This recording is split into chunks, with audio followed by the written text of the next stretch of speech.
ദൈവനാമത്തിന് മഹത്വം ഉണ്ടാകട്ടെ. എൻ്റെ പേര് മനേഷ്. ഇതെൻ്റെ ഭാര്യയും മക്കളുമാണ്. ഞങ്ങൾ സ്ഥലം അടൂരാണ്. കൃപാസനത്തിൽ വന്ന് അമ്മ ഞങ്ങൾക്ക് നേടിത്തന്ന അനുഗ്രഹം കുടുംബമായിട്ട് പറയുവാനാണ് ഞങ്ങളിവിടെ വന്നേക്കുന്നത്. എനിക്ക് മാത്രമല്ല, എൻ്റെ ഭാര്യയ്ക്കും എൻ്റെ മക്കൾക്കും ഓരോരുത്തർക്കും അമ്മ മാതാവ് യേശു അപ്പച്ചനിലൂടെ വാങ്ങിച്ചു തന്ന അനുഗ്രഹങ്ങൾ അനവധിയാണ്. അതിനെല്ലാം ഞങ്ങൾ നന്ദി കരേറ്റുന്നു. 2020 മെയ് മാസം 1-ാം തീയതി ഓൺലൈൻ ഉടമ്പടി തുടങ്ങിയപ്പോൾ, കൃപാസനത്തിൽ ഓൺലൈൻ ഉടമ്പടി സ്റ്റാർട്ട് ചെയ്തപ്പോൾ, ഞങ്ങൾ വിദേശത്തായിരുന്നപ്പോൾ അവിടെ വെച്ച് ഓൺലൈൻ ഉടമ്പടി എടുത്തു. മെയ് 1-ാം തീയതി തന്നെ എടുത്തു. അതിനുശേഷം ഗൂഗിൾ മീറ്റിലൂടെ ജോസഫ് അച്ഛനുമായിട്ട് സംസാരിക്കാൻ പറ്റി. അതിനുശേഷം 2021 ഡിസംബർ മാസം ഇവിടെ വന്ന് ആദ്യത്തെ ഉടമ്പടി എടുത്തു. 2022 ജൂലൈ മാസം ആദ്യത്തെ ഉടമ്പടി പുതുക്കി. പിന്നെ ഞാൻ ഈ വർഷം 2024 മെയ് മാസം രണ്ടാമത്തെ ഉടമ്പടി എടുത്ത് ഉടമ്പടിയിൽ ആയി നിൽക്കുന്നു. അപ്പം ഈ ഉടമ്പടി കാലയളവിലെല്ലാം ദൈവം തന്ന അനുഗ്രഹങ്ങൾക്ക്, കൃപകൾക്ക് നന്ദിയോടെ ഞങ്ങൾ സ്തുതിക്കുന്നു. എനിക്ക് ആദ്യം പറയാനുള്ളത്, ഏകദേശം 10-60 വർഷം പഴക്കമുള്ള ഒരു കുടുംബ വീടായിരുന്നു എനിക്കുണ്ടായിരുന്നത്. അനേകം പ്രശ്നങ്ങളാൽ ആ ഭവനത്തിൽ സ്വസ്ഥതയോടെയോ സമാധാനത്തോടോ ജീവിക്കുവാൻ ഞങ്ങൾക്ക് കഴിഞ്ഞിരുന്നില്ല. പൈശാചിക ബന്ധനങ്ങളും ഒത്തിരിയും അസ്വസ്ഥതകളുണ്ടായിരുന്നു. ഞങ്ങൾ ആ വീടിൽ നിന്ന് മാറി അനേകം സ്ഥലങ്ങളിൽ വാടകയ്ക്ക് താമസിക്കുകയും ഒക്കെ ചെയ്തിട്ടുണ്ട്. പിന്നീട് ഞങ്ങളത് വാടകയ്ക്ക് കൊടുക്കുകയായിരുന്നു ചെയ്തുകൊണ്ടിരുന്നത്. പിന്നെ ഞങ്ങൾ ജോലി സംബന്ധമായ ആവശ്യങ്ങൾക്കായിട്ട് പല സ്ഥലങ്ങളിലേക്ക് മാറിപ്പോയേണ്ടി വന്നു. പക്ഷേ ഒരു സമാധാനവും ആ ഭവനത്തിൽ ഞങ്ങൾ വരുമ്പോൾ ഞങ്ങൾക്കുണ്ടായിരുന്നില്ല. അങ്ങനെ ഞങ്ങൾ ആ ഭവനം ഉപേക്ഷിക്കുകയോ അല്ലെങ്കിൽ ആ വസ്തു വിൽക്കുകയോ ചെയ്തിട്ട് ടൗൺ ഏരിയകളിൽ താമസിക്കുന്ന സമയങ്ങളിൽ അവിടെ ഫ്ലാറ്റ് വാങ്ങിക്കുകയോ അല്ലെങ്കിൽ ഭവനം വാങ്ങിക്കുകയോ ചെയ്യുവാൻ പല സമയത്തും തീരുമാനങ്ങൾ എടുത്തിരുന്നു. അങ്ങനെ ഒരു അവസ്ഥയുടെ ഞങ്ങൾ മുന്നോട്ട് പോയിക്കൊണ്ടിരിക്കുമ്പോൾ ഈ കൃപാസനത്തിലെ ഉടമ്പടിയിലൂടെ മാത്രം അമ്മയിലുള്ള വിശ്വാസവും അനേകം സാക്ഷ്യങ്ങൾ, അത് സംബന്ധിച്ചുള്ള സാക്ഷ്യങ്ങളും തുടർന്നുള്ള സാക്ഷ്യങ്ങൾ കേട്ട് ആ സാക്ഷ്യങ്ങളിലുള്ള ഉറപ്പിന്മേലാണ് ഞങ്ങൾ ആ ഭവനം പുതുക്കി പണിയുവാൻ തീരുമാനിക്കുന്നത്. അതിവിടെ നിയോഗത്തിൽ സമർപ്പിച്ചിരുന്നു. ഇവിടുത്തെ ഉടമ്പടി നേർച്ച വസ്തുക്കളെല്ലാം കൃത്യമായി ഉപയോഗിച്ച് ഉടമ്പടി കൃത്യമായി പാലിച്ചു. അതിലൂടെ ഞങ്ങൾ ഉപേക്ഷിക്കാൻ തീരുമാനിച്ച, അല്ലെ വിൽക്കാൻ തീരുമാനിച്ച ആ ഭവനം ഇന്ന് ഞങ്ങൾ പുതുക്കി പണിത്, അമ്മയുടെ നാമധേയത്തിൽ അത് പുതുക്കി പണിത്, അത് ഞങ്ങൾ പുതുക്കി പണിയുമ്പോൾ ആ കല്ലിൽ ഞങ്ങൾ കാശുരൂപം വെച്ചു. അത് തുടങ്ങി അതിൻ്റെ പൂർത്തീകരണം വരെയും മാതാവിൻ്റെ സാന്നിധ്യം അവിടെ ഓരോ കട്ടകളിലും, നമ്മൾ കട്ടളകളിൽ അതിൻ്റെ റൂഫ് വാർക്കുന്ന സമയത്ത് എല്ലാം കാശുരൂപങ്ങൾ, പത്രങ്ങൾ എല്ലാം അവിടെ സമർപ്പിച്ച് അത് നല്ലൊരു ഭവനമാക്കി അതിനെ അമ്മ ഉയർത്തി തന്നു. സമാധാനത്തോട് ഇന്ന് ഞങ്ങൾ ഉപേക്ഷിക്കണമെന്ന് പറഞ്ഞ ആ ഭവനത്തിൽ ഇന്ന് ഞങ്ങൾ സമാധാനത്തോടെ അവിടെ ജീവിക്കുന്നു. അത് ഒരു വലിയ മാറ്റമാണ്. കാരണം ആർക്കും വേണ്ടാതെ കിടന്നൊരു ഭവനത്തെ ആ പ്രദേശത്ത് ഞങ്ങൾ ഉയർത്തിയതിൽ മാതാവിനോട് നന്ദി പറയുന്നു. പിന്നെ അതുകൂടാതെ തന്നെ ഈ ഉടമ്പടി നിയോഗത്തിലൂടെ തന്നെ എനിക്ക് അവിടെ ഭവനത്തോട് ചേർന്ന് തന്നെ ഒരു സ്ഥാപനം, ഒരു ആസ്റ്റർ മെഡിസിറ്റിയുടെ ലാബിൻ്റെ ഫ്രാഞ്ചൈസി തുടങ്ങുവാൻ മാതാവ് സാധ്യത ഒരുക്കി തന്നു. അതിൻ്റെ കൂടെ ഡോക്ടേഴ്സിൻ്റെ കൺസൾട്ടേഷൻ സ്റ്റാർട്ട് ചെയ്തു. ഇതെല്ലാം കൃപാസനത്തിലെ അമ്മ മാതാവിൻ്റെ മധ്യസ്ഥയിലൂടെ, അനുഗ്രഹത്തിലൂടെ ലഭിച്ച കാര്യങ്ങളാണ്. അപ്പം ഉടമ്പടി എടുത്തതിന് ശേഷം എന്തൊക്കെ ആവശ്യപ്പെടുന്നോ അതെല്ലാം മാതാവ് കൃത്യമായി നടത്തി തരുന്നുണ്ട്. ഒരു കുറവും കൂടാതെ നമ്മൾ എത്രത്തോളം ആത്മാർത്ഥതയോടെ ഉടമ്പടി നിൽക്കുന്നോ അത്രത്തോളം ആത്മാർത്ഥതയിലുള്ള അതിൻ്റെ 10 മടങ്ങ് ശക്തിയോടാണ് മാതാവ് ഓരോ കാര്യങ്ങൾ ക്രമീകരിച്ച് തരുന്നത്. അതേപോലെ സാമ്പത്തിക ബുദ്ധിമുട്ട് അനുഭവിക്കുന്ന സമയത്തെല്ലാം എങ്ങനെയാണെന്നറിയത്തില്ല, പലരിലൂടെയും ശരിക്കും നമ്മൾ എപ്പോഴും കേൾക്കുന്ന ഒരു കാര്യമാണ്, ദൈവമക്കളെ നമ്മൾക്കായിട്ട് ഒരുക്കി തരുമെന്ന് പറയുന്നത്. അങ്ങനെ അനേകം ദൈവമക്കളെ ഞങ്ങൾക്കായിട്ട് മാതാവ് യേശു അപ്പച്ചൻ ഒരുക്കി തന്നു. അതിലൂടെ സാമ്പത്തിക പ്രതിസന്ധി ഉണ്ടായിരുന്ന സമയങ്ങളിലെല്ലാം അത് മറികടക്കുവാൻ സഹായിച്ചു. പിന്നെ ഉള്ളതെന്ന് പറഞ്ഞാൽ എൻ്റെ മക്കളുടെ വിദ്യാഭ്യാസപരമായിട്ടുള്ള കാര്യങ്ങളിൽ അതിൻ്റെ കുറവുകൾ സംഭവിച്ച സമയങ്ങളിലെല്ലാം മാതാവ് ഞങ്ങളെ താങ്ങി. കാരണം ഞങ്ങൾ വിദേശമായിരിക്കുന്ന സമയത്തും പിന്നെ ഒക്കെ സമയങ്ങളിലൊക്കെ കുറച്ച് ബുദ്ധിമുട്ട് കുഞ്ഞുങ്ങൾക്ക് വിദ്യാഭ്യാസ മേഖലകളിലൊക്കെ വന്നിരുന്നു. അതെല്ലാം അമ്മ മാതാവ് പടിപടിയായിട്ട് മാറ്റി അതുകൂടാതെ ഇപ്പം എൻ്റെ കുഞ്ഞുങ്ങൾ SLC എക്സാം എഴുതി കഴിഞ്ഞ് അവർക്ക് നല്ലൊരു വിജയം ലഭിക്കണമെന്ന് ആത്മാർത്ഥമായിട്ട് പ്രാർത്ഥിച്ചു. അത് എൻ്റെയും എൻ്റെ ഭാര്യയുടെയും ഉടമ്പടിയിൽ അതുണ്ടായിരുന്നു. ഞങ്ങൾ രണ്ടുപേരും പ്രത്യേകം ഞാൻ ഉടമ്പടി പുതുക്കി, ഭാര്യ ആദ്യത്തെ ഉടമ്പടി എടുത്തു. ഇത് രണ്ടിലും ആ വിഷയം സമർപ്പിച്ചിട്ടുണ്ടായിരുന്നു. അങ്ങനെ അത് ഞങ്ങൾക്ക് ഉറപ്പുണ്ട്, മാതാവ് മക്കൾക്ക് ഏറ്റവും നല്ല റിസൾട്ട് തന്ന, ഒരാൾക്ക് ഫുൾ A+ഉം ഒരാൾക്ക് 8 A+ഉം 2 Aയും, അത് വലിയൊരു സാക്ഷ്യമായി മാതാവ് ഞങ്ങൾക്ക് ഉയർത്തി തന്നു. അതുകൂടാതെ പിന്നെ കുഞ്ഞുങ്ങളുടെ +1 അഡ്മിഷൻ്റെ കാര്യങ്ങൾക്കെല്ലാം മാതാവ് സഹായിച്ചു. അപ്പം എനിക്ക് അനവധി കാര്യങ്ങൾ, ചെറുതും വലുതുമായ അനവധി കാര്യങ്ങൾ ഈ ഉടമ്പടി കാലയളവിൽ മാതാവ് തന്നിട്ടുണ്ട്. ഞാൻ കുറേ വർഷങ്ങളായി, എന്നിരുന്നാലും ഇടയ്ക്കൊക്കെ കുറച്ച് മുടക്കങ്ങൾ വന്നു. എന്നിരുന്നാലും ഞാൻ പ്രാർത്ഥനകൾ മുടങ്ങിയിട്ടില്ല. ഉടമ്പടിയിൽ അല്ലെങ്കിൽ പോലും പ്രത്യക്ഷീകരണ പ്രാർത്ഥന മുടക്കാറില്ല. വീണ്ടും ഞാൻ ഉടമ്പടി പുതുക്കി ഇനി അങ്ങോട്ട് അനേക കാര്യങ്ങളിൽ മുന്നോട്ട് പോകുവാൻ തന്നെ തീരുമാനിച്ചിരിക്കുകയാണ്. എൻ്റെ പ്രേക്ഷിത പ്രവർത്തന മേഖലയിൽ എന്നാൽ കഴിയാവുന്ന തരത്തിലുള്ള പ്രേക്ഷിത പ്രവർത്തനങ്ങളെല്ലാം തുടർന്നും ചെയ്തു വരുന്നു. പത്രവിതരണം ഞങ്ങൾ മാസങ്ങളിൽ പല സമയത്തും ഇവിടെ വരും. പത്രം തീർന്നു കഴിഞ്ഞാൽ അത് അടുത്ത് വാങ്ങിക്കാനായിട്ട് വരികയാണ്.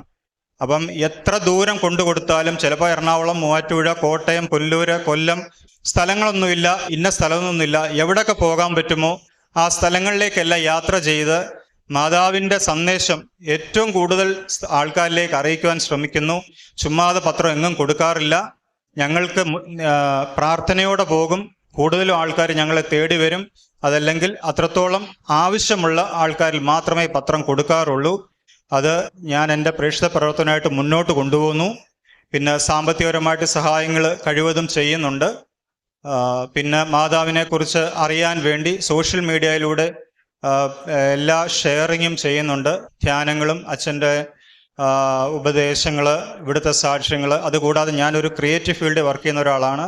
ഇപ്പോൾ എന്നാൽ കഴിയാവുന്ന തരത്തിലൊക്കെ എൻ്റെ സൈഡിൽ നിന്നൂടെ ഒരു ക്രിയേറ്റീവായിട്ട് കുറേ കാര്യങ്ങൾ മാതാവിന് വേണ്ടി ചെയ്ത് അതെല്ലാം ഫേസ്ബുക്കിലൂടെയും വാട്സപ്പിലൂടെയും എല്ലാം ഷെയർ ചെയ്യുന്നു. പിന്നെ എൻ്റെ ക്ലിനിക്കിലും ലാബിലും അതൊരു പ്രേക്ഷിത പ്രവർത്തനത്തിൻ്റെ ഒരു സ്ഥാപനമായി, ഇത് ഒരു മിനി കൃപാസനമാണത്.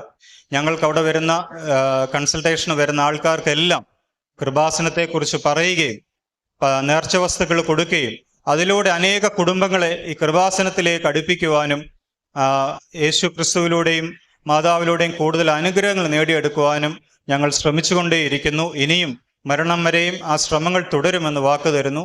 പിന്നെ എനിക്ക് ഇവിടെയുള്ള എല്ലാവരോടും പറയാനുള്ള ഒരു കാര്യം എന്ന് പറയുന്നത്, ഞങ്ങൾക്ക് 1-2 അനുഭവങ്ങളുണ്ടായി. ഈ അവിടെ ബഹുമാനപ്പെട്ട ജോസഫ് അച്ഛൻ എപ്പോഴും പറയുന്ന ഒരു കാര്യമാണ്, ഇവിടുന്ന് വാങ്ങിക്കുന്ന ഉടമ്പടി നേർച്ച വസ്തുക്കളായാലും പത്രങ്ങളായാലും ദയവ് ചെയ്ത് നിങ്ങൾ ചുമ്മാതെ കൊണ്ടുവന്ന് നിങ്ങൾക്ക് കൊടുത്തു തീർക്കണം എന്നുള്ള ഒരു ചിന്തയോടെ കൊണ്ടുവന്ന് പല സ്ഥലങ്ങളിലും കൊടുത്തു തീർക്കരുത്, വെക്കരുത്. ഞാൻ പല അനുഭവങ്ങളുണ്ട്. കുരിശടികളിൽ കൊണ്ടുവന്ന് വെച്ചേക്കുകയാണ്. അവിടെ നിന്ന് ആരും എടുക്കത്തില്ല. നിങ്ങൾ വിചാരിക്കുന്നു ആരെങ്കിലുമൊക്കെ എടുത്തുകൊണ്ട് പോകുമെന്ന്. ആരും എടുക്കുന്നില്ല. അത് കെട്ടുകണക്കിന് പത്രങ്ങൾ പല കുരിശടികളിൽ ഞാൻ കണ്ടു. ഞാനിവിടെ ജോസഫ് അച്ഛൻ്റെ ടോക്ക് കേൾക്കുന്നത് കൊണ്ട്, ആ ബോധ്യം ഉള്ളത് കൊണ്ട് ഞാനത് എടുത്ത് പലർക്കും വിതരണം ചെയ്തു. പക്ഷെ ഇപ്പോഴും കാണുന്നുണ്ട് പല സ്ഥലങ്ങളിലും. ദയവ് ചെയ്ത് ആരും അത് അങ്ങനെ കുരിശടികളിൽ കൊണ്ടുവെക്കരുത്.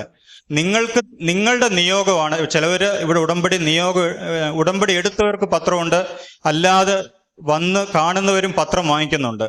അത് നിങ്ങളുടെ ഒരു നേർച്ച വസ്തുവാണ്. ഞങ്ങൾ എപ്പോഴും കൊടുക്കുമ്പോൾ പറയും, ഇത് നിങ്ങൾ കീറിക്കളയരുത്, ഇതൊരു നേർച്ച വസ്തുവാണ്. നിങ്ങൾ എത്രത്തോളം പുണ്യമായിട്ട് ഇത് കാത്തു സൂക്ഷിക്കുന്നോ അത്രത്തോളം അനുഗ്രഹം. എനിക്ക് വർഷങ്ങൾക്ക് മുമ്പുള്ള നേർച്ച എനിക്ക് കിട്ടിയ, അതായത് ഞങ്ങളുടെ ഒരു സുഹൃത്ത് വഴി കിട്ടിയ വർഷങ്ങൾ മുമ്പുള്ള ഉടമ്പടി പത്രം ഇപ്പോഴും ഞങ്ങളുടെ കയ്യിലുണ്ട്. ഞങ്ങൾക്കത് കളയാനോ അത് ഇതിനെ ഉപയോഗിക്കാനോ ചെയ്യുകയില്ല. അതൊരു പുണ്യ വസ്തുവാണ്. പിന്നീട് നമ്മൾക്ക് ഉറങ്ങുമ്പോൾ അത് തലങ്ങണയുടെ അടിയിൽ വെക്കാം. പല സന്ദർഭങ്ങളിലും ആശുപത്രി സന്ദർശനത്തിൽ ഞങ്ങളിത് കൊടുക്കുമ്പോൾ ആ രോഗികളുടെ അവരുടെ ബുദ്ധിമുട്ട് കേൾക്കുമ്പോൾ അവർക്ക് ആ ബുദ്ധിമുട്ടുള്ള പ്രയാസമുള്ള സ്ഥലങ്ങളിൽ നമ്മളിത് സമർപ്പിച്ച് പ്രാർത്ഥിക്കാൻ പറയുന്നുണ്ട്. നമ്മളാൽ കഴിയുമെങ്കിൽ ഇത് സമർപ്പിച്ച് അവിടെ പ്രാർത്ഥിക്കുന്നുണ്ട്. അനേകർക്ക് വേണ്ടി ഓരോ സാക്ഷ്യങ്ങൾ ഞങ്ങൾക്ക് ഇന്നലെ വരെ ഇതിനകത്ത് സാക്ഷ്യങ്ങളുണ്ട്. എൻ്റെ കുഞ്ഞുങ്ങളുടെ +1 ഉദ്ദേശിച്ച സബ്ജക്റ്റ് കിട്ടിയത് വരെ ഇന്നലെ വരെ ആയിട്ടുള്ള സാക്ഷ്യങ്ങളുണ്ട്. ഇതെല്ലാം വലിയൊരു അനുഗ്രഹമാണ്. അതുകൊണ്ട് ദയവ് ചെയ്ത് ആരും അതേപോലെ ചിലവർ പല കടകളിലും കൊടുത്തിട്ട് നമ്മൾ ഓരോ സാധനം വാങ്ങിക്കുമ്പോൾ ഈ പത്രം കീറി ആ സാധനം പൊതിഞ്ഞു തരുന്ന അവസ്ഥയാണ്. ദയവ് ചെയ്ത് ഒരു മനോരമ മാതൃഭൂമി അല്ല ഇത്, അത് മനസ്സിലാക്കണം. ഇത് അത്രയേറെ ശക്തിയുള്ള, അത്രയേറെ ആഴമുള്ള ഒരു പത്രമാണ്, അനേക സാക്ഷ്യങ്ങളാണ്. അതുകൊണ്ട് എല്ലാവരോടും വളരെ താഴ്മയെ അപേക്ഷിക്കുകയാണ്, ആരും അത് ചെയ്യരുത്. ഞങ്ങൾ കിട്ടിയ സന്ദർഭങ്ങളെല്ലാം അതെടുത്ത് ഞങ്ങൾ വിതരണം ചെയ്തു. ഈ അടുത്ത സമയത്ത് കഴിഞ്ഞ മാസത്തെ ഉടമ്പടി പത്രം കെട്ടുകണക്കിന് ആലപ്പുഴ KSRTC ഒരു ബസ്സിനകത്ത് കിടക്കുന്ന കണ്ടു. ആൾക്കാർ എന്തിനാണ് ഇത് ഉപേക്ഷിക്കുന്നത് എനിക്കറിയത്തില്ല, അവരെടുക്കാൻ മറന്നുപോയതാണോ എന്ന് അറിയത്തില്ല. പക്ഷെ അത് ഞങ്ങൾക്ക് കിട്ടി, ഞങ്ങൾ എടുത്ത് വിതരണം ചെയ്തു. അത്രയും അനുഗ്രഹം ഞങ്ങൾക്ക് കൂടുകയാണ് ചെയ്തത്. ദയവ് ചെയ്ത് എല്ലാവരും ശ്രദ്ധിക്കണം. ഇനി എൻ്റെ വൈഫിനുള്ള അനുഗ്രഹങ്ങൾ അവൾ പറയുന്നതായിരിക്കും. എൻ്റെ പേര് കൊച്ചുറാണി. ഞാൻ 24/4/24 ഞാൻ ഉടമ്പടി എടുത്തത്. എൻ്റെ ഉടമ്പടി നിയോഗങ്ങളിൽ 6 എണ്ണത്തിൽ 2 എണ്ണമാണ് എനിക്കിപ്പോൾ സാധിച്ചു കിട്ടിയിരിക്കുന്നത്. ഒന്നാമത്തെ നിയോഗം എന്ന് പറയുന്നത് എൻ്റെ മക്കളുടെ SLC റിസൾട്ടിനെ പറ്റായിരുന്നു. ഞാൻ 10ാം ക്ലാസ്സിലേക്ക് കുഞ്ഞുങ്ങളെത്തിയപ്പോൾ ഞാൻ അവരുടെ കഴിവിൽ മാത്രം വിശ്വസിച്ചു. ഓരോ ടേം എക്സാമിലും അവർ നല്ല റിസൾട്ട് കൊണ്ടുവരുമെന്ന് തന്നെ പ്രതീക്ഷിച്ചു. പക്ഷെ അതനുസരിച്ച് എനിക്കൊരു നല്ല റിസൾട്ടിലേക്ക് അവരെത്തിപ്പെടാതെ വന്നപ്പോൾ ആകെ നിരാശയായി. വീണ്ടും അടുത്ത ടേം എക്സാമിലേക്ക് ഞാൻ വെയിറ്റ് ചെയ്തു. അങ്ങനെ മോഡൽ എക്സാം വരെ അവരുടെ മെറിറ്റിൽ തന്നെ ഞാൻ വിശ്വസിച്ചുകൊണ്ടിരുന്നു. അതേപോലെ നന്നായിട്ട് പഠിച്ച് നല്ല മാർക്കിലേക്ക് എത്തി നിൽക്കുന്ന 2 മക്കളായിരുന്നു ഇവർ. പിന്നീട് മോഡൽ എക്സാമിൻ്റെ റിസൾട്ട് വന്നപ്പം വീണ്ടും നിരാശയായിരുന്നു. ഞാൻ അവരുടെ ഫൈനൽ എക്സാമിന് മുമ്പിട്ട് ഇവരെ നിർത്തി സന്ധ്യാപ്രാർത്ഥന സമയത്തും പ്രഭാത പ്രാർത്ഥനയുടെ സമയത്തും ഇവരുമായി നിന്ന് പ്രാർത്ഥന ചൊല്ലിക്കൊണ്ടിരുന്നു. ഇവരുടെ എക്സാം സമയങ്ങളിൽ ഇവരുടെ കൈകളിലും നെറ്റിയിലും വിശുദ്ധ തൈലം കുരിശു വരയ്ക്കുകയും വിശുദ്ധ ഉപ്പ് തേന് ഇവരെ കഴിപ്പിക്കുകയും ചെയ്തു. അതേപോലെ തന്നെ ഇവരെ വീട്ടിൽ വെച്ച് ഞാൻ എന്ത് ടെസ്റ്റ് പേപ്പർ പോലെ ചെറിയ രീതിയിലൊക്കെ ചെയ്യിപ്പിക്കുമ്പോഴും വളരെ സ്ലോയിലായിരുന്നു ഇവരെ ഓരോന്ന് ചെയ്തുകൊണ്ടിരുന്നത്. അപ്പം എനിക്കൊരു തിരിച്ചറിവുണ്ടായത്, ഇവർ എക്സാമിന് പോകുമ്പം മുതൽ, അതായത് അവരുടെ എക്സാം എപ്പോൾ സ്റ്റാർട്ട് ചെയ്യുന്നു ആ സമയത്ത് ഞാൻ വീട്ടിലിരുന്ന് ബൈബിൾ പകർത്തി എഴുതാമെന്ന്. അങ്ങനെ ഇവരുടെ എക്സാം സ്റ്റാർട്ട് ചെയ്യുന്ന സമയം മുതൽ ഞാൻ വീട്ടിലിരുന്ന് ബൈബിൾ ഒരു ബുക്കിലേക്ക് പകർത്തി എഴുതിക്കൊണ്ടിരുന്നു. ഞാൻ എത്ര ഫാസ്റ്റായിട്ട് എഴുതുന്നോ അതേപോലെ അമ്മ മാതാവ് അവരുടെ കൈ പിടിച്ച് ഫാസ്റ്റായിട്ട് എഴുതിക്കുമെന്ന വിശ്വാസത്തിൽ ഞാൻ അതേ സ്പീഡിൽ ഇവരെ എക്സാം തീരുന്ന സമയം വരെ എഴുതിക്കൊണ്ടിരുന്നു. ഫൈനലി ഇവരുടെ റിസൾട്ട് വന്നപ്പോൾ ഉള്ള കാര്യങ്ങളും ഇവർക്ക് കിട്ടിയ അമ്മ കൊടുത്ത ദർശനങ്ങളും കുഞ്ഞുങ്ങൾ തന്നെ പറയുന്നതായിരുന്നു. ഞങ്ങള് ഒരു ദിവസം സന്ധ്യാപ്രാർത്ഥനയ്ക്ക് മുമ്പ് ഞങ്ങള് വീട്ടിലൊറ്റയ്ക്കായിരുന്നു ഞങ്ങൾ രണ്ടുപേരും. ആ സമയത്ത് പപ്പയും അമ്മയും ക്ലിനിക്കിലായിരുന്നു. അപ്പം ഞാൻ സന്ധ്യാപ്രാർത്ഥനയ്ക്ക് തീ കത്തിക്കുന്നതിന് മുമ്പ് അമ്മയോടൊന്ന് ചോദിച്ചു, ഉടമ്പടി എടുക്കുന്ന എല്ലാവർക്കും അമ്മ സുഗന്ധാഭിഷേകവും അങ്ങനെ പല അടയാളങ്ങൾ കാണിച്ചു കൊടുക്കാറുണ്ടല്ലോ, അപ്പം ഞങ്ങളുടെ കുടുംബത്തിൽ അങ്ങനെ കാണിച്ചു തരണമെന്ന് ഞാൻ അമ്മയോടൊന്ന് ചോദിച്ചതേ ഉള്ളൂ. 5 മിനിറ്റ് ആയില്ല, ഞാൻ അങ്ങോട്ട് തിരിഞ്ഞ റൂമിലേക്ക് ചെന്നു. 5 മിനിറ്റ് ആയില്ല, ആ മുറി മൊത്തം സുഗന്ധാഭിഷേകമായിരുന്നു. ഒരു മുല്ലപ്പൂ മണമായിരുന്നു. ഞാനും എൻ്റെ സഹോദരി വിളിച്ചുകൊണ്ട് അമ്മയുടെ അടുത്ത്, ഞങ്ങളുടെ ലിവിങ് റൂമിൽ അമ്മയുടെ ഒരു രൂപമുണ്ട്, അപ്പോൾ അവിടേക്ക് കൊണ്ടുവന്നു. അമ്മയുടെ രൂപത്തിൽ തന്നെ ആ മുല്ലപ്പൂ മണം ആ മുറി മൊത്തം പരന്നു. പിന്നെ ജനാലകളിൽ നിന്ന് തണുത്തൊരു കാറ്റ് ആ സമയത്ത് ഞങ്ങളുടെ അടുത്തേക്ക് വീശുന്നുണ്ടായിരുന്നു. അതാണ് ഒരടയാളം. അന്ന് രാത്രി എനിക്കൊരു സ്വപ്നം കിട്ടിയത് എന്തെന്ന് വെച്ചാൽ, എന്നെ അമ്മ കാണിച്ചു തന്നത് എൻ്റെ മാർക്ക് ഷീറ്റ്, എനിക്ക് 10A+ എന്ന് എൻ്റെ ഏതോ ഒരു ടീച്ചർ എൻ്റെ മാർക്ക് ഷീറ്റിൽ അടയാളപ്പെടുത്തുക. അങ്ങനെയാണ് ഞാൻ എൻ്റെ സ്വപ്നത്തിൽ കണ്ടത്. എൻ്റെ പേര് റൊവേന. ഞാൻ കുറച്ച് ദർശനങ്ങൾ കണ്ടായിരുന്നു. അത് ഞാൻ ഇപ്പം പറയുവാണ്. ആദ്യത്തെ ദർശനമായിട്ട് ഞാനൊരു പള്ളിയിൽ വെച്ച് പ്രാർത്ഥനയുടെ ഇടയിൽ ഒരു തടിക്കുരിശ് കണ്ടു. അതിനുശേഷം പിന്നെ സ്വപ്നമായിട്ട് 8 എന്ന് ഞാൻ കണ്ടു. അതെന്താണെന്നൊന്നും മനസ്സിലായില്ലായിരുന്നു. അതിനുശേഷം പിന്നെ ദർശനങ്ങൾ തുടർന്നു. ഓരോ ദിവസവും എനിക്ക് അങ്ങനെ വന്നുകൊണ്ടിരുന്നു. ഞങ്ങളെ മുല്ലപ്പൂ മണം കിട്ടിയതിന് ശേഷം ഞങ്ങൾ സന്ധ്യാപ്രാർത്ഥനയ്ക്ക് ഇരുന്നപ്പോൾ ഞാനൊരു ദർശനം കണ്ടു. അതെന്താന്ന് വെച്ചാൽ ഒരു ടേബിള്, അതിനകത്ത് വെള്ള തുണി വിരിച്ചിട്ടുണ്ട്, ചുറ്റും റോസാപ്പൂക്കളുണ്ട്. മാതാവ് കന്യകമാതാവ് അങ്ങോട്ട് എൻ്റെ മുഖത്തോട്ട് നോക്കാത്ത രീതിയിൽ തിരിഞ്ഞു നിൽക്കുന്നത് ഞാൻ കണ്ടു. അപ്പൊ അതെന്താന്ന് മനസ്സിലാവാത്തതുകൊണ്ട് ഞാൻ പേരൻസ് വന്നപ്പോൾ പറഞ്ഞു. അതിന്റെ പിറ്റേ ദിവസം തന്നെ ഞങ്ങൾ കൃപാസനത്തിൽ വന്നു, ഇവിടെ വന്നു.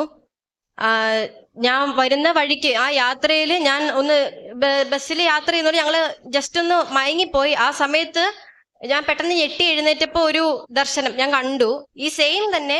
പക്ഷെ ആദ്യം കണ്ട കുരിശ് അവിടെ ടേബിളിൽ വന്നായിരുന്നു, അവിടെ കിടക്കുന്ന രീതിയിൽ മാതാവ് അതിലേക്ക് നോക്കുന്ന രീതിയിലായിരുന്നു കണ്ടത്. അപ്പൊ ഇതും ഞാൻ വളരെയധികം ഒരു ഇതിലായിരുന്നു. അപ്പൊ ഞാൻ ഇവിടെ വന്ന് ഫാദറിനോട് ചോദിക്കാൻ തീരുമാനിച്ചു. ഇവിടുത്തെ ഫാദറിനോട് ചോദിച്ചു.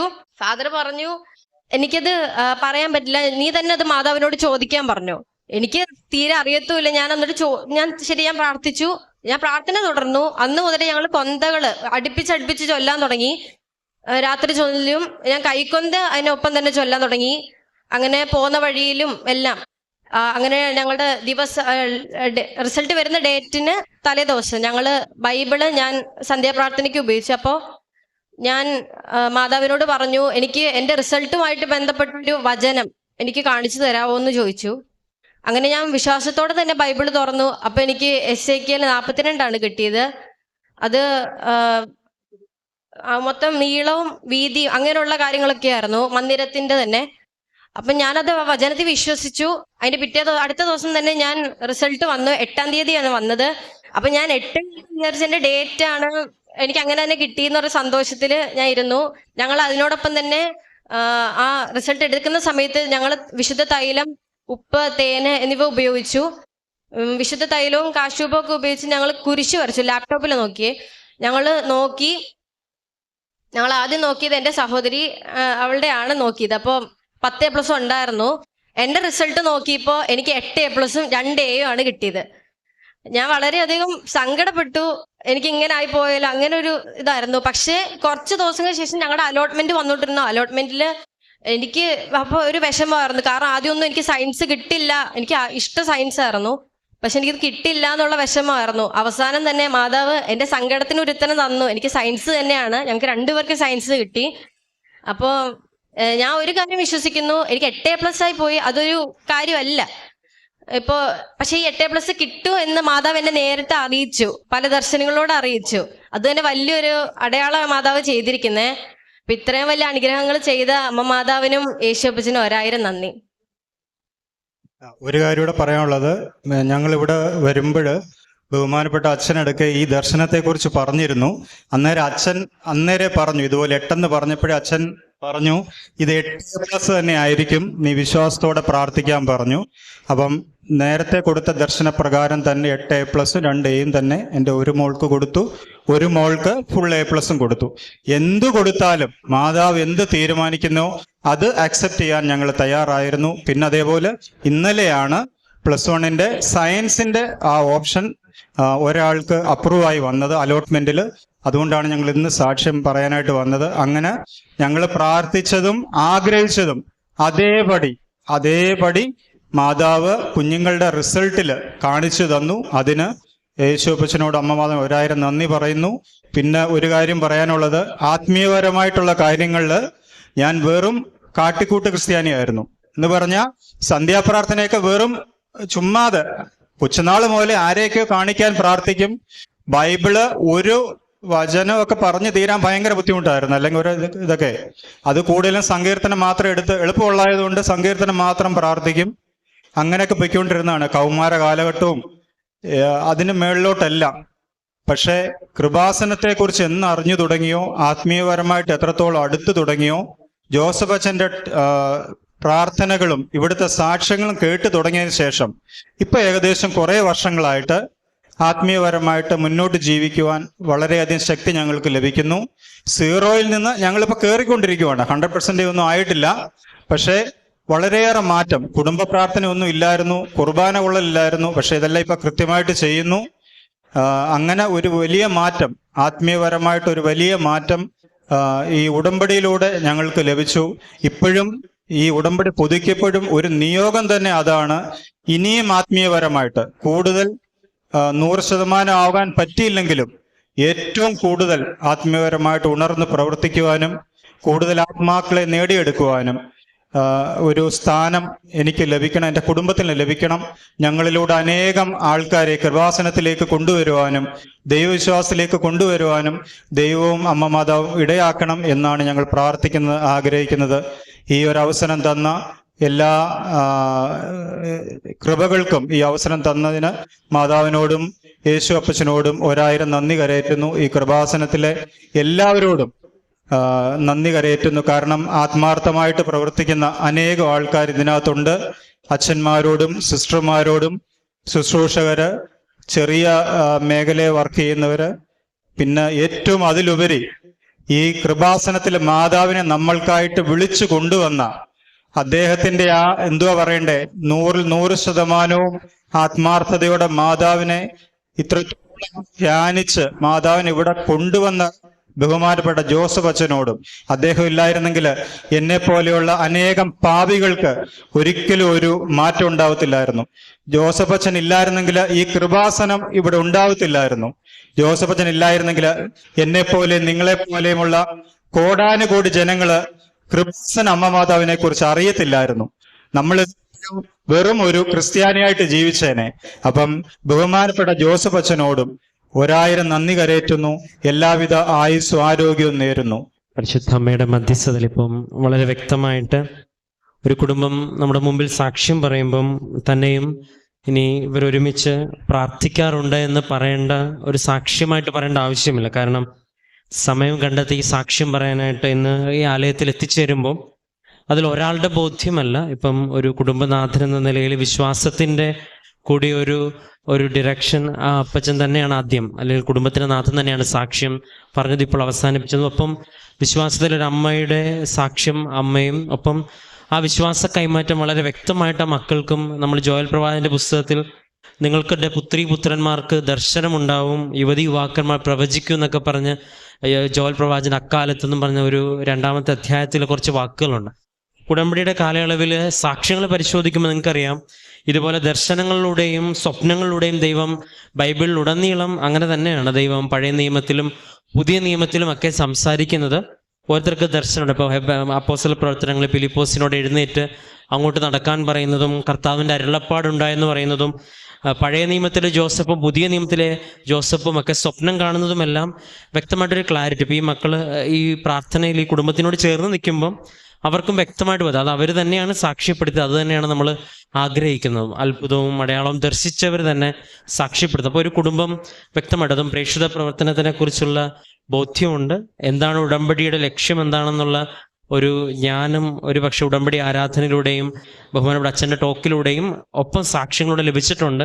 പത്രപ്രേക്ഷിത പ്രവർത്തനത്തിന് എന്തുകൊണ്ടാണ് അത് നൽകണമെന്ന് പറയുന്നതിൻ്റെ ഗൗരവവും സീരിയസ്നെസ്സും അതിൻ്റെ പിന്നീട് ദൈവിക പദ്ധതി എന്താണെന്നുമൊക്കെ ബോധ്യപ്പെട്ടാണ് ഈ സാക്ഷ്യം പറയുന്നത്. ഇപ്പം ഒരു കുടുംബം മുഴുവൻ അമ്മയുടെ പ്രത്യക്ഷീകരണത്തിൻ്റെ സാക്ഷ്യം പറയാൻ എത്തുന്നത് ഇവിടെ നമ്മൾ സ്ഥിരമായിട്ട് കാണുന്നതാണ് എങ്കിലും ഇങ്ങനൊരു ബോധ്യപ്പെട്ട് സാക്ഷ്യം പറയുവാനായിട്ട് പരിശുദ്ധ അമ്മ ഇവരോടൊപ്പം നിന്നതിനും ഇപ്പോൾ പറഞ്ഞു നിർത്തിയതുപോലെ ഇന്നലത്തെ ദിവസം വരെയുള്ള കാര്യങ്ങളൊക്കെയും അവർക്ക് പറയാനായിട്ട് ദൈവം ഇടവരുത്തിയത്. അപ്പോൾ ഇനിയും ഉടമ്പടി ജീവിതം മുന്നോട്ട് പോകുമ്പോൾ ഇനിയും ഇവരിലൂടെ പരിശുദ്ധ അമ്മ, ഇവരുടെ ഉടമ്പടിയിലൂടെ പരിശുദ്ധ അമ്മ ലക്ഷ്യം വെച്ചതെല്ലാം കൃപാവര പദ്ധതിയെല്ലാം നിറവേറട്ടെ എന്ന് പ്രാർത്ഥിക്കുന്നു. നമുക്ക് കരങ്ങളടിച്ച് ദൈവത്തിൻ്റെ നാമം മഹത്വപ്പെടുത്താം.